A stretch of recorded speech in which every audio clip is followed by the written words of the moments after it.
Okay. ఒకసారి AP రాజకీయాలకొస్తే ఏపీలో ఈ ప్రత్యేకంగా ఈ సార్వత్రిక ఎన్నికల్లో నారా చంద్రబాబు నాయుడు గారితో పాటు లోకేష్ బాబు, అట్లాగే నారా భువనేశ్వరి, నారా బ్రహ్మిణి అందరూ పనిచేశారు.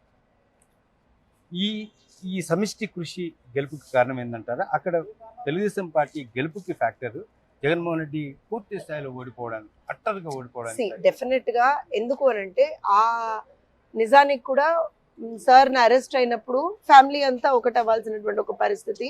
భువనమ్మ కూడా నిజం గెలవాలి అనేటువంటి ఒక యాత్ర చేపట్టాల్సినటువంటి పరిస్థితి వచ్చింది. సో డెఫినెట్ గా కొంచెం ఇన్వాల్వ్ అయ్యి పనిచేయాల్సినటువంటి ఒక పరిస్థితి ఏర్పడింది. సో ఫ్యామిలీ ఎప్పుడు కూడా నిజంగా కూడా బ్రాహ్మణి గారు కావచ్చు, భువనమ్మ కావచ్చు, ఎప్పుడు కూడా రాజకీయాల్లోకి వచ్చి వాళ్ళు ఎప్పుడు ప్రత్యక్షంగా పాల్గొన్నది లేదు.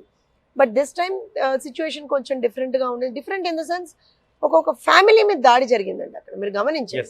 భూనమ్మ మీద దాడి చేశారు, బ్రాహ్మణి గారి మీద దాడి చేశారు, సార్ మీద దాడి చేశారు, లోకేష్ గారి మీద దాడి చేశారు. సో నా కుటుంబం మీద దాడి జరిగినప్పుడు నేను ఎలా ఊరుకుంటాను? ఏ మహిళ ఊరుకోదు కదా.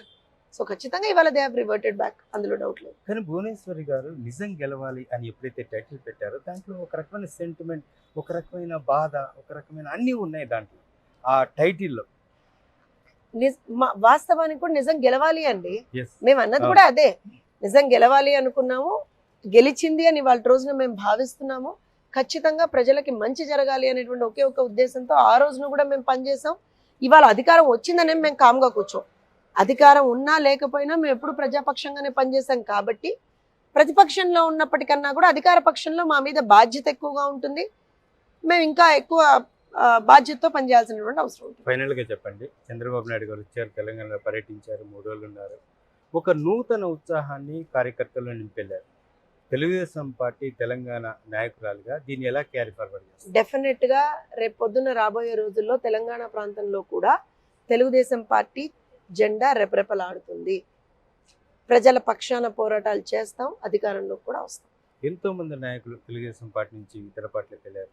వాళ్ళందరూ తెలుగుదేశం పార్టీ వైపు చూస్తున్నారనే ప్రచారం. ప్రజల కోసం ఎవరు పని చేస్తానంటే వారికి తెలుగుదేశం పార్టీ ఒక ప్లాట్ఫామ్ ఇస్తుందండి. వారికి మా ఓపెన్ ఇన్విటేషన్ ఇది.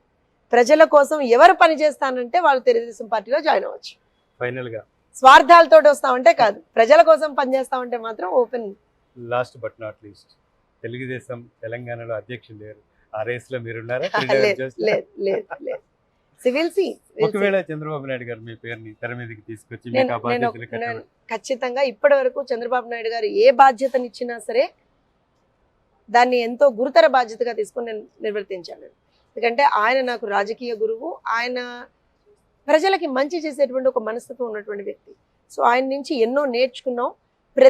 ప్రతి ఒక్క రెస్పాన్సిబిలిటీ ఏదైతే మాకు ఇస్తారో దాని నుంచి ఇంకా ఇంకా నేర్చుకుంటూ వెళ్తూ ఉంటాం.